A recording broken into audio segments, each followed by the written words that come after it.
जय हिंद साथियों, स्वागत है आप सभी का राजवली केमिस्ट्री क्लासेस पे। मेरे मित्र, आज हम बात करेंगे जो केमिस्ट्री है ट्वेल्थ का जो केमिस्ट्री का फिजिकल है ना, फिजिकल का जो दूसरा चैप्टर है जिसका नाम है विलियन यानी कि सॉल्यूशन, ओकरे पर बात करेंगे। ठीक है, तो आज से आपका सॉल्यूशन स्टार्ट हो रहा है और पूरा चैप्टर हम इसका प्रोवाइड कराएंगे आपको फ्री ऑफ कॉस्ट यूट्यूब पर। ठीक है, तो बंधु हम बात कर लेते हैं कि ये सॉल्यूशन में कि पहले ये सॉल्यूशन क्या होता है, विलियनमा क्या होता है। ठीक है, तो ये विलियन पढ़ाने से पहले हम आपको समझा दे कि आजकल का भोजपुरी का गायकबो ना बड़ा पढ़ल लिखल सब है, केमिस्ट्री पर गाना गाता है। जैसे कि आप सुने होंगे ना, एगो गाए थे खेसारी लाल जी, बोले थे कि तू लड़की है कोई ऑक्सीजन नहीं। ठीक है, अब दोसर का सोचा कि भाई हमर केमिस्ट्री का कमजोर है, तो उन्होंने सॉल्यूशन पर गाना गा दिया। और उन्होंने गाना गाया था कि पानी में चीनी जैसे घुले राजा जी, आज जैसे ही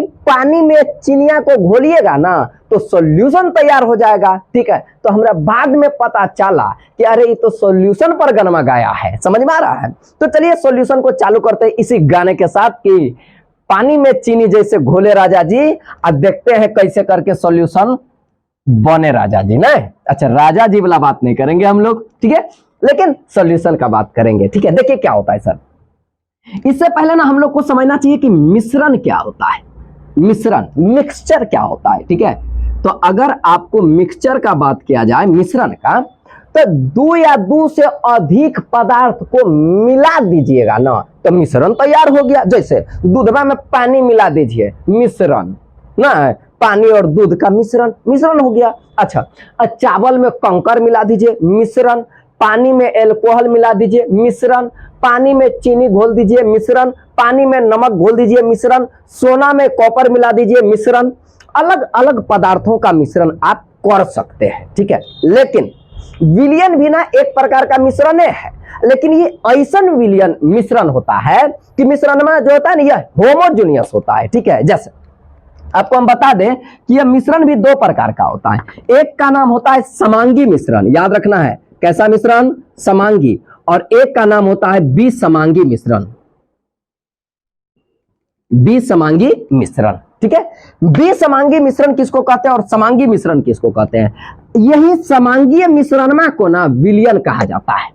कैसे मानेंगे सर? जैसे आप दो पदार्थ या दो से अधिक पदार्थ को मिलाए, जैसे हम मान लेते हैं कि ऐजा हम डाले पानी और यहाँ पर एगो बर्तन लिए, एकरो में डाल दिए का पानी, आ यहाँ पर पनिया में मिला दिया है, पहले से पानी था, आ एकरे में मिला दिया हम नमक।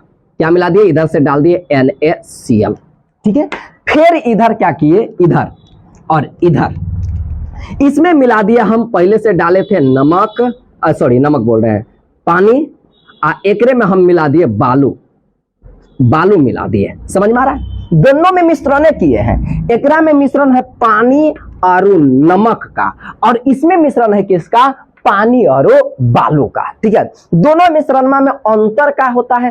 अंतर ये होता है कि जब ये दोनों को मिलाएंगे ना तो पूरा पदार्थ का कंपोजिशन जो है, इसका संगठन जो होता है ना, एक समान हो जाता है, और पूरा विलियन का जो भौतिक गुण होता है ना वो एक समान हो जाएगा। समझ में आ रहा है?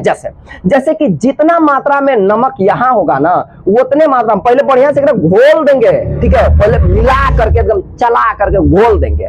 आज जितना मात्रा में, मतलब इधर वाला विलियन पीजिएगा, जितना नमकीन लगेगा उतने ऊपर वाला भी होना चाहिए। चारों तरफ एकर जो होता है ना, नमकीनपन जो होता है नमक का, एक समान रूप से मिश्रित हो जाना चाहिए। ठीक है, यानी कि इसका गुण जो होता है एक समान हो जाना चाहिए। पूरा विलियन का अगर गुण एक समान हो गया और इसका कंपोजिशन, इसका संगठन भी एक समान हो गया, तो बोलेंगे कि हाई मिश्रण ना होमोजेनियस है, समांगी। लेकिन एकरा में अगर कहिएगा तो एकरा में क्या होगा? जैसे पनिया में बालू को मिलेगा तो बलुआ नीचे बैठ जाएगा। क्या पूरा विलियन में समान रूप से बलुआ छिड़ियाया है? क्या नहीं, बालू बैठ जाएगा नीचे, एकरा में नमकवा नीचे नहीं बैठेगा। एक समान रूप से पूरा विलियन में क्या हो जाएगा? छिड़िया जाएगा। समझ में आ रहा है? जब विलय और विलायक के कण एक समान रूप से छिड़ियाया हो, उसका संगठन और उसका गुण जो होता है बिल्कुल समान होगा, तो ओकरा बोलेंगे हम लोग का होमोजेनियस मिक्सचर। और दुनिया का सभ्य होमोजेनियस मिक्सचरवा को कहा जाता है। इसी मिश्रण को आप कह सकते हैं सॉल्यूशन। इसी को क्या कहते हैं, सॉल्यूशन। तो सॉल्यूशन क्या होता है, सॉल्यूशन होता है दो या दो से अधिक पदार्थ का होमोजेनियस मिक्सचर जो होता है ना, समांगी जो मिक्सचर होता है ना, उसी मिश्रण को हम लोग क्या बोलेंगे, विलयन कहेंगे। समझ में आ रहा है, कोई दिक्कत नहीं। चलिए, विलयन में क्या होता है, एक चीज और आगे हम लोग को समझना चाहिए कि कंपोनेंट होता है, एगो कंपोनेंट्स हम लोग को समझना चाहिए, ठीक है। कंपोनेंट्स क्या होता है, जैसे विलयन में जिस पदार्थ का उपयोग किया जाता है ना, उस सभ्य पदार्थवा को कंपोनेंट्स कहेंगे। जैसे यहां पर विलयन हम बनाए हैं तो क्या क्या मिलाए हैं, पानी मिलाए हैं और क्या मिलाए हैं, नमक। पानी और नमक मिलाने से आपका सॉल्यूशन तैयार हो गया, तो कहेंगे कि इस सॉल्यूशन का अवयव ना, इस सॉल्यूशन का अवयव, इस सॉल्यूशन का कंपोनेंट जो होता है ना, पानी है और नमक है, ठीक है। एकरे में मान के चलिए नींबू भी डाल दिए, क्या डाल दिए, नींबू। तो अब इसका कंपोनेंट कई हो जाएगा, 3 गो। कौन कौन, पानी, नमक और कौन, नींबू। समझ में आ रहा है। विलयन में जो जो घटक मिलाया जाता है, उस सब घटकवा को, उस सब पदार्थ को कंपोनेंट कहते हैं। हालांकि घटक कंपोनेंट हम घटके बोल दिए थे, ठीक है। जो जो पदार्थ को मिलाया जाता है, सब पदार्थ को हम लोग क्या बोलेंगे, कंपोनेंट्स कहेंगे। कोई दिक्कत क्या। जानते हैं कंपोनेंट जो होता है ना, कंपोनेंट जैसे कि मान के चलिए इधर आ जाते हैं, जैसे यहां मान के चलिए यहां पर विलयन बनाए, वही विलयन माँ को यहां पर ला दिए थे। एकरे में हम काट डाले थे पानी, एकरे में काट डाले थे नमक, ठीक है। पानी और नमक दोनों को मिलाए तो कहेंगे कई गो पदार्थ है जी, तो आप कहिएगा 2 गो पदार्थ है, एगो पानी और एगो नमक। तो इसमें से जिसकी मात्रा अधिक होती है, विलयन में जौन घटक सबसे ज्यादा होगा ना, वो घटकवा को कहा जाता है विलायक। क्या बोलेंगे, विलायक, विलायक बोलेंगे, ठीक है। और इंग्लिश में इसी को बोला जाता है सॉल्वेंट, ठीक है। अच्छा, और विलयन में जो घटक कम मात्रा में होता है, ओकरा हम लोग बोलते हैं विले, विले बोलते हैं, ठीक है, यानी कि सॉल्यूट, ठीक है। याद रखिएगा, विलायक को ना घोलक भी कहा जाता है, घोलक, ठीक है। और विलय को घुल्ली भी कहा जाता है। तो कभी कभी क्वेश्चन में आ जाता है घुल्य और घोलक, तो बचवा जाता है छिरिया के, तो छिरियाने वाली कोनो बात नहीं है। अब विलयन को क्या कहते हैं, जो आप सॉल्यूशन बना रहे हैं, विलयन यानी कि सॉल्यूशन, एकरा हम लोग बोलते हैं घोल, घोल भी इसको बोला जाता है। याद रखना है, घोल और इधर हो जाएगा घोलक, इधर हो जाएगा घुल्ले। विलयन में जौन घटक सबसे अधिक होगा, वो घटकवा को हम लोग क्या कहेंगे, उस घटक को हम लोग बोलेंगे विलायक, सॉल्वेंट। जैसे जैसे मान के चलिए हम सोना और कॉपर को मिलाते हैं, किसको, सोना और कॉपर को। तो सोना में कॉपर का मात्रा अधिक होता है कि कम होता है। आप कहिएगा कि सोना को हम सोनी लिख दिए हैं भैया, सोना होता है, ठीक है। अच्छा, इस सोनमा का अगर बात किया जाए, आप उस सोना का बात नहीं कर रहे हैं कि सोनमा रे फोनमा बंद तोर बताबो हो, वो वाला सोना का बात नहीं कर रहे, गोल्ड का बात कर रहे, गोल्ड, GOLD, गोल्ड। तो अब बताइए, सोना आप खरीदने गए तो में आप जानते हैं कि कॉपर मिलाया जाता है, तो कॉपर की मात्रा अधिक होता है कि सोना का। तो आप कहिएगा सोनमा खरीदने गए तो सोनमे का ना मात्रा ज्यादा होगा, तो यहां पर सोना हो जाएगा आपका सॉल्वेंट, क्योंकि इसकी मात्रा अधिक है। और कॉपर जो होगा वो हो जाएगा आपका सोल्यूट। समझ में आ रहा है कि नहीं। सोल्वेंट जो होता है ना, 3 अवस्था में होता है। आप कह सकते हैं सोल्वेंट की अवस्थाएं 3 होती है, या 3 प्रकार का सोल्वेंट होगा। पहला सोल्वेंट का नाम होता है ठोस, दूसरा का नाम होता है द्रव, और तीसरा आप कह सकते हैं गैस, ठीक है। सोल्वेंट कितने प्रकार के हो सकते हैं, 3 प्रकार के। ठोस भी सोल्वेंट हो सकता है, द्रव भी सोल्वेंट हो सकता है, और क्या कहता है कि गैस भी सॉल्वेंट हो सकता है, तीनों, ठीक है। सोल्यूट भी होगा 3 गो। समझ में आ रहा है। एक बात जान लीजिए, जैसन सॉल्वेंट होता है ना, वैसने ओकर सॉल्यूशनो होता है। जैसे जैसे मान के चलते हैं हम सॉल्वेंट को लिए ठोस, सॉल्वेंट के रूप में क्या लेंगे, ठोस, तो विलयन भी आपको क्या प्राप्त होगा, ठोस विलयन प्राप्त होगा। अगर सॉल्वेंट के रूप में आप लीजिएगा लिक्विड, तो विलयन भी आपको प्राप्त होगा लिक्विड, द्रव। और सॉल्वेंट रहेगा गैस, तो विलयन भी क्या प्राप्त होगा, गैस।